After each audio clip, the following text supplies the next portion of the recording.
ام پریشانن ام بلنگازن منه آوا منه چیا اوه گنده میه بره بو اوه ملکواره مالخوی مبو یه بابه مبو یه بابو کالین مبو ام داره زوره جکی نده ام زوره برن ام لیجی قندو تانسا سیمداد حرفی تینی تا خواهی بته یالا هنده وان کنتا درکه خود چه حاله میچینینه چه هوا میچینینه نه هلی هم بینه گنده خوشی با خود چکن اوه 23 سال هم جای در کفتنه حتی میالیه خواهش بو از و همچینه گوام من بخواه هیچ عادت دا چکم هیچ گوفت دا چکم از حیوانه خاله یاشه میش بیم انش یمنی یاشه میش بیم اشی بو اوتل کتی هدما آف صحت کتی آوا تلویزیون چی تناب ام همه پی زهل میش بیم ام پی نخ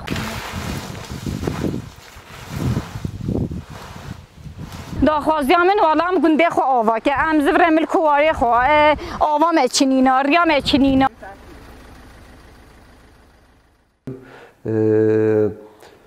bütün kurumlara, ilgili kurumlara, AFAD'a bir daha gelip bu farklı bir niyetle, farklı bir amaçla yapılan bir şeydir.